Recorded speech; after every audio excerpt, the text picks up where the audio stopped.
ओम नमः शिवाय। आज हम श्रवण करेंगे श्रावण महात्म का 8वां अध्याय। इसमें भगवान शंकर ने सनत कुमार को बुधवार और बृहस्पतिवार की व्रत कथा का महात्म सुनाया है। भगवान शंकर बोले हैं, सनत कुमार, अब मैं तुमसे पाप को हरने वाला बुध तथा बृहस्पति व्रत को बताता हूँ, जिन्हें श्रद्धा के साथ करने से प्राणी उत्तम सिद्धि को प्राप्त कर सकता है। ब्रह्मा जी ने चंद्रमा को ब्राह्मणों के राज्यासन पर अभिषिक्त किया था। किसी समय चंद्रमा की दृष्टि बृहस्पति की पत्नी तारा पर पड़ी। तारा रमणीय रूप लावण्य संपन्न स्त्री थी। चंद्रमा उसके रूप लावण्य पर मोहित हो कामवश में हो गया। चंद्रमा ने देवताओं की गुरु पत्नी को जबरदस्ती अपने घर में रख लिया। कुछ काल पश्चात उससे एक पुत्र पैदा हुआ। पुत्र का नाम बुध रखा गया। बुध विद्वान, रूपवान तथा सर्वगुण संपन्न था। देवगुरु बृहस्पति अपनी पत्नी को खोजते हुए चंद्रमा के निवास स्थान पर पहुंचे। वहां उन्होंने अपनी पत्नी तारा को देखा। बृहस्पति चंद्रमा से बोले, तुमने गुरु पत्नी के साथ गमन किया है। इस पाप से तुम कैसे बचोगे? इस महापाप की ओर से तुम्हारी बुद्धि कैसे प्रवृत्त हो गई? अब तुम चुपचाप मेरी पत्नी को मुझे लौटा दो और तुम इस पाप से बचने के लिए प्रायश्चित करो। यदि तुम ऐसा नहीं करते हो तो मैं तुम्हारी शिकायत इंद्र से करूंगा। बृहस्पति के कहने पर भी चंद्रमा उसकी पत्नी को लौटाने के लिए तैयार नहीं हुआ तो देवगुरु ने राजा इंद्र से चंद्रमा की शिकायत कर दी कि इसने मेरी पत्नी का अपहरण कर लिया है। हे इंद्र, आप देवराज हैं, आप चंद्रमा से कहकर मेरी पत्नी मुझे वापस दिलवाओ। ऐसा न करने पर चंद्रमा ने जो पाप किया है वह आपको लगेगा, क्योंकि राज्य का पाप शास्त्र के अनुसार राजा को ही भोगना पड़ता है। देवराज इंद्र ने चंद्रमा को बुलाया और उसे आज्ञा दी कि तुम देवगुरु बृहस्पति की पत्नी तारा को लौटा दो। किसी दूसरे की पत्नी के साथ गमन करने से पाप माना जाता है तथा गुरु पत्नी के साथ गमन करना महापाप होता है। देवराज इंद्र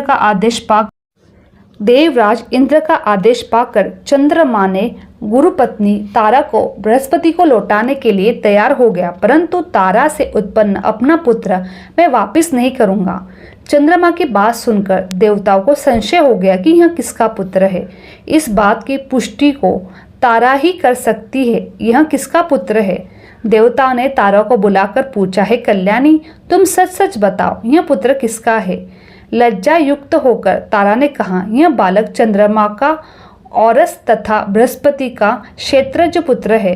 अब जिसको ठीक समझे उसे इस बालक को सौंप दिया जाए। तारा की बात सुनकर बालक बुध को चंद्रमा को सौंप दिया। इससे गुरु बृहस्पति खिन्न हो गए। उन्हें खिन्न देखकर देवों ने दोनों को वर दिया। चंद्रमा से कहा, यह तुम्हारा पुत्र है, अब तुम घर जाओ। चंद्रमा तथा बृहस्पति पुत्र बुध ग्रह हो गया। हे आचार्य, और भी शुभ वर को ग्रहण करो। जो प्राणी दोनों को मिलकर एक साथ व्रत करेगा उसे सब सिद्धियां की प्राप्ति होगी। भगवान शिव के प्रिय मास श्रावण में जो लोग बुध और गुरुवार के दिन अर्चना करेंगे उनके खजाने भरे रहेंगे तथा उनका क्षय नहीं होगा।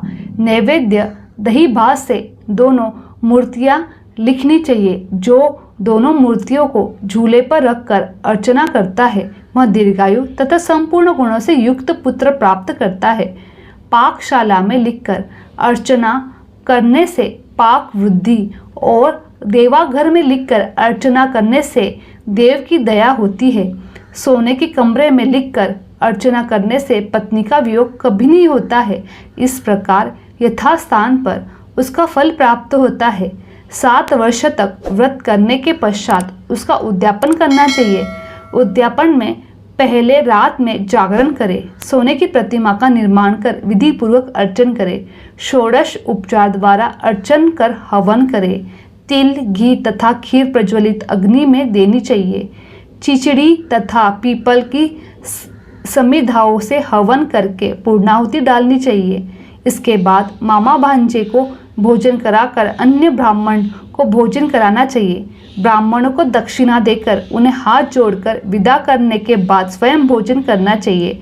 इस प्रकार 7 वर्ष तक व्रत करने वाला प्राणी सब इच्छाओं की प्राप्त कर लेता है। जो विद्या की कामना करते हैं उसे विद्या की प्राप्ति होती है। वह वेदों और शास्त्रों का मर्म जान लेता है। उसे बुद्ध ज्ञान एवं गुरु बृहस्पति गुरुता प्रदान करते हैं। कुमार ने भगवान शंकर से पूछा, आपने पहले मामा तथा भांजे को भोजन कराने का विधान बताया है, इसका क्या कारण है?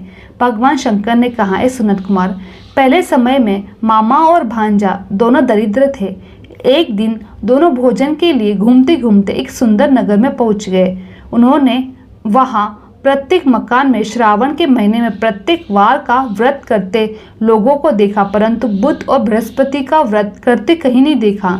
दोनों मामा भांजे ने बहुत समय तक आपस में विचार किया कि सब जगह सूर्य और अन्य वारों का व्रत तो हो रहा है, परंतु बुध और गुरु का व्रत देखने को कहीं नहीं मिला। अंत हम दोनों बुध और गुरु का व्रत करें तो अच्छा रहेगा, क्योंकि अभी तक किसी ने भी इन दोनों वारों का व्रत किया ही नहीं है। यह अनुष्ठित व्रत है, इसे हम करेंगे। लेकिन विधि विधान न जानने के कारण दोनों संशय में पड़ गए। तब रात्रि में उन्हें विधि विधान का स्वप्न में पता चल गया। स्वप्न से ज्ञात विधि द्वारा दोनों ने इस व्रत को किया।